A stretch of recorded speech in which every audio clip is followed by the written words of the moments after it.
Thank you, Ellie. Our next speaker is Dr. Matthew Cleveland. Matt is Senior Director of Global Bovine Sustainability at ABS Global, a division of Genus PLC. He has a Ph.D. in animal breeding and genetics from Colorado State and an MBA from the University of Wisconsin-Madison. He heads sustainability initiatives and the development of sustainability products in beef and dairy sectors. Matthew's innovative approach aims to enhance sustainable food production through advanced genetic solutions. Please welcome Matt.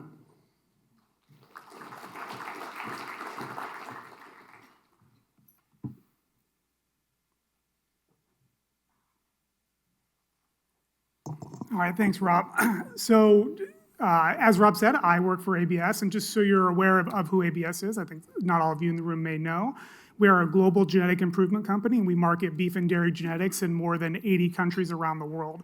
And so I want to come at this probably from a little bit of a different perspective, really looking at how, from a commercial breeding standpoint, how do we think about breeding programs that are really driving genetic progress for traits that are important to the beef and dairy supply chains, but then also how do we then incorporate that reduction in environmental impact in those breeding programs. So I'm going to talk a little bit about some of the ways we're thinking about this and some of the things that we're doing in this space.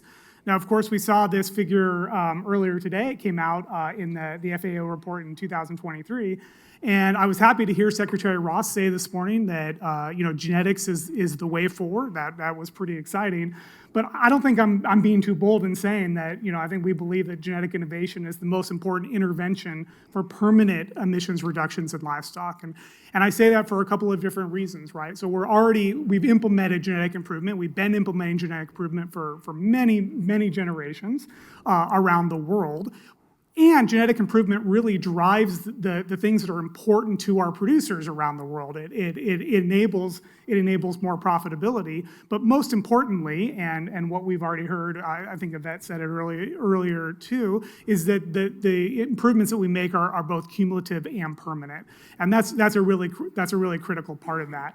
I like to show this figure because this really shows the potential for different interventions in reducing climate impact around the world. And breeding is called out specifically, but I also call out that genetics influences other areas as well, right? It influences productivity, it influences animal health, and it influences the composition of the microbiome, which I'll touch on as well. And so ultimately, when I look at the areas that FAO has called out, genetics contributes in some way at least to almost 50% of that reduction potential. And so I think that's really, really important. The challenge we have is that dissemination is really difficult, right, around the world. And what this figure shows is it's kind of one way that we could look at productivity of beef production around the world. But what we know is that the use of artificial insemination is low in both beef and dairy in most of the world. But even in places where we have more mature production systems, we still have opportunities to improve. So even in places where we have greater than 90% of the use of AI for dairy improvement, or even high rates of beef artificial insemination, we really haven't reached our maximum potential for improvement using the technologies that exist today. So that's one of the things I really wanted to touch on today is around how do we continue to drive that productivity? How do we disseminate that productivity around the world, which then ultimately has an effect on environmental impact? And again, it's really difficult, but one of the ways that we've looked at doing it is really driving that genetic progress in essentially a nucleus approach, where we really target genetic improvement at that kind of that top of the genetic improvement pyramid in that nucleus, and then disseminate that improvement down through the pyramid. And so we've really looked at doing that in our own breeding programs, really again focused on that productivity, which drives profitability, but then that allows us to create the foundation that we can then layer in new innovations and new technologies. We can layer in things like methane breeding values or other technologies that are going to further that impact on the environment. And so we have a project that's been funded. We're sort of in the second project. We're about 5 years in to really, and this is an example of some stuff that we're doing in the UK, really driving our phenotyping, right? we've phenotyped thousands of animals, taken thousands of rumen samples, looking at feed intake, looking at methane emissions both through green feed and through chambers, really as the foundation for a breeding program that can really continue to drive improvement for the traits that are interesting to the supply chain. Another piece of that is also looking at the microbiome, right? So we want to build breeding programs that drive productivity, reduce environmental impact, and we look at the microbiome as almost kind of a non-additive piece, right? Like, can we continue to drive productivity, reduce environmental impact, and then introduce concepts from the rumen microbiome that allow us to make even faster progress without harming our ability to increase productivity. Because at the end of the day, productivity is what our producers are getting paid for.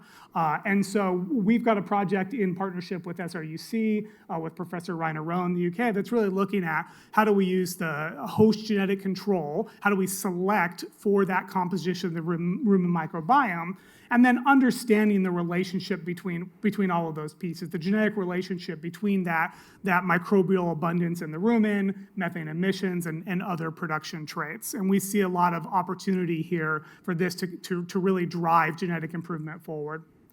Another piece of all this then is also quantifying that environmental impact from genetics, and we think this is really important, right? So it's one thing to recognize that we know genetics drives improvement in a lot of different ways, but really quantifying that piece so that we know exactly what that looks like. And so, for example, we're working in the beef on dairy system in the UK because it's a way that we can deliver genetic improvement much more quickly to create beef through the dairy herd. And so this is an example of some life cycle assessment work we're doing in the UK that we've recently put out, where we have 2 genetic lines that come from our own breeding programs. And we've developed LCAs for beef on dairy production, as well as created a framework to incorporate that genetic improvement into the LCA itself. And so what we found is that our reduction in environmental impact potential was somewhere between 5 and 9%, and this was due strictly to genetic improvement. So we accounted for everything else and looked at what is genetic improvement driving here. And that 5 to 9% doesn't seem probably like a very big number, but again, I have to remember this is cumulative and permanent. And so over time, over 5 years, that becomes somewhere between 30 and 40% improvement. And based on numbers in the UK, and another piece of this is a small change, right? This is a system that's already using improved genetics. I need to switch to a different type of improved genetics, and I get this sort of benefit. If all of the cattle, all the beef on dairy cattle in the UK had this sort of benefit, we'd be looking at, in 5 years, over 1 million tons reduction in CO2 equivalents, right? So these small numbers really add up, and I think that's the really important piece. So just to wrap up, ultimately we're looking to we think it's important to build breeding programs that allow us to continue to disseminate those genetics to different markets around the world. And again, we're really looking at driving productivity and profitability, the things that really increase uptake of genetic improvement by producers, because obviously they need to be profitable. But along the way, then, we're creating a foundation for integrating new technologies and new approaches. Again, things like methane breeding values or other approaches that allow us to really drive that genetic improvement into different markets. That's all I have, Rob.